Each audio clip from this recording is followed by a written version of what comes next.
at Marula Medical again, and it's Wellness Wednesday. Here's where the magic happens, ladies and gentlemen. The yoga room. We have some wonderful inspirational posters on the wall, a couple to help you relax. We even have yoga mats where we do our yoga, and we even have today our yoga instructor, PT, women's health expert, Preeti. Hi everybody, and happy Women's Health and Fitness Day, and what a great day to share some information about women's health, which I'm passionate about. And today I want to share a little story about me. I'm going to be gracefully vulnerable sharing my story. Being a woman, we go through a lot of stages, but one very important and critical stage is pregnancy, right? We all go through the stage of pregnancy and delivery. And then during that stage, the gold standard for our exercise is the Kegels exercise, right? Everybody knows how to do Kegels exercise.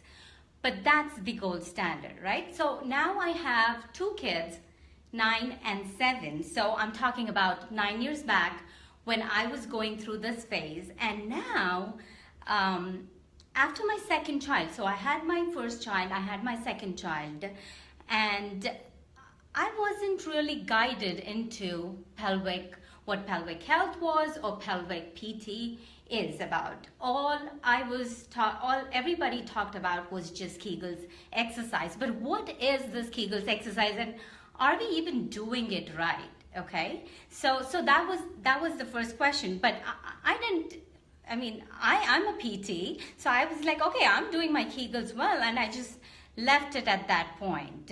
Until a few years ago when I really started getting back to my yoga and exercises, and when I was doing my asanas, again, a big shout out to my mentor and teacher, Ginger Garner, who really helped me in this phase. And again, I'm being a voice to many of you who never talk about our women's health, right? Because it's such a topic that we don't really discuss about. But I just want to be a voice to all of you and just kind of share, maybe through my story, you can find some of these symptoms and kind of be aware of them and kind of look into a different direction where you might really need help. Right? So that's why I am sharing this story. Okay, so again, I started going back to my story, I started doing my yoga exercises. And then one day, I never evaluated what was going in my pelvis and below pelvic area because nobody talks about it. We have children 6 weeks after, we go back to work, everything is normal. And that's what women do, right? We take on all these responsibilities and yet have to keep a calm and centered outlook and still go and do our stuff. But when I discovered, my teacher discovered that I had this real bad diastasis recti abdominis. So what DRA is, it's just like when you're doing certain actions, the abdominal muscle is weak, and it's like it's a cover that protects your internal organs. So when I was getting, even on bridge, right? So we need our exercise. So when I was doing my bridges, when I was doing my asanas, and she noticed that I had pretty bad DRA, like it was grade 3, and where my abdominal and my internal, the protrusion was so severe. But I wasn't aware of it. Being a physical therapist, I admit that. I wasn't aware of it, but that's how most of us are. If I wasn't aware, I'm sure many of you who've had children, who've undergone all this, and who have never seen a pelvic PT after your deliveries, I'm sure there must be so many issues in your pelvic floor that were never addressed. But we think it's normal and we just carry on with our lives, right? So that's what I wanted to let you know, that I discovered that there was DRA, and then it changed my entire outlook, how I perceived myself when I looked at my pelvic area, and then that's what I'm going to share with you, what really gave me that hope with these few simple tricks, right? So the first thing was Kegel. So what is Kegel? You just hold your pelvic floor tight. You can even squeeze your cheek muscles, butt cheek muscles, and that's what everybody does, right? Or when you're peeing, you kind of hold it, and that's when you feel that you're doing it right. But for childbearing, for people who've undergone deliveries, it might be like weak or it might be tight. There's entire pelvic floor there. There may be so many issues that might be going on in that area. So, for example, incontinence, stress incontinence. Again, we think it's normal to have a little trickle, but no. I mean, these are some major issues. Or having painful sex. I mean, we think that's normal, but no, that is not normal.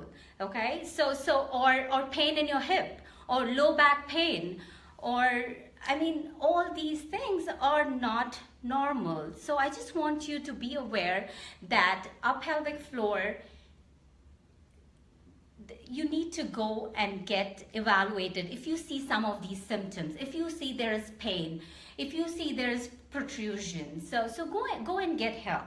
But one simple thing what you can do right, and you can do now, is how do you, right now, like you're sitting, if you're right sitting on a chair, let me pull up a chair, and then I'm just going to sit here, okay? And we're just going to do one simple exercise, and I promise you that is one of the very important pearls that I got through my teacher, and I'm going to share that with you. So doing it right? So when I'm sitting on this chair, many of us, we sit with an arched back, or we slouch down, right? So the key is to bring yourself in between these extreme motions of sitting. So it's not here, not here. So you're in between. So what that does is it creates a cradle to that pelvic region. The second one is, so there is a connection from our respiratory diaphragm to our pelvic diaphragm. And that is what you need to really work on. It's not the Kegels, it's not that. So how do you connect to that diaphragmatic breath to your pelvic diaphragm? So when you're sitting, you're going to take a deep breath from your lower abdomen, and as you're trying to breathe in, imagine there's a dome here, that's your respiratory diaphragm, and there's another dome here, that's your pelvic diaphragm. So as you're breathing in, there is going to be expansion, so that kind of lengthens or it goes down. And when that's happening, we have something called as sit bones here. So when you're aware and when you're by yourself, try this. So as you close your eyes and put one palm right here to mimic your diaphragms, and then as you're taking a breath in, you just straighten your palm. That's what happens to your respiratory diaphragm and your pelvic diaphragm. It kind of lengthens and it gives space to your pelvic organs, as well as your breath is nice and deep. And also, so that's number one. The other trick is, while you're maintaining this, you're going to gently engage your belly button towards your spine. So that braces, that creates that intra-abdominal pressure, and that uses the right muscle to create that corset, right? We know as women, we love having that corset posture, right? So that is what the internal corset that gets created, and that's stability, and that is what we need to really work towards. So this is just one little pearl that to start off with, and So, so the next thing what I really wanted to share is we all exercise, but we know we are so different than men because we have our physiology is very different because ours is governed by hormones. And when we are exercising, the men versus us, the way we break down our collagen is different during the cycle. So our menstrual or monthly cycle is related to our collagen production, right? So the statistics here, what I'm trying to tell you is when you feel that you're in your mid-cycles, try not to overexert yourself because that's when most of your connective tissue injuries happen, is when you're in that mid-cycle and when you're doing intense exercise. So that's a take-home message for you. So be mindful about how your cycle is and when you're in, when the estrogen is at its peak in that mid-cycle. So 14 days. So that's when, try not to engage yourself into really intense stretching as well as intense exercises. So that's what one of the pearls, and then there's many statistics and studies that suggest that young girls, they are more prone to athletic injuries versus their counter males. Why? Because of the hormones. The female hormones affect the connective tissue. And the same, why postmenopausal women have the higher incidence of osteoarthritis than their counterpart male. So that's again, which is hormonal dependent. So that was a study to share with. So one take-home message is to be aware of these symptoms and then talk about your pelvic floor and understand what goes on there. It's not normal. It is common, but it's not normal. So speak up, seek help, and again, happy Women's Health and Fitness Day.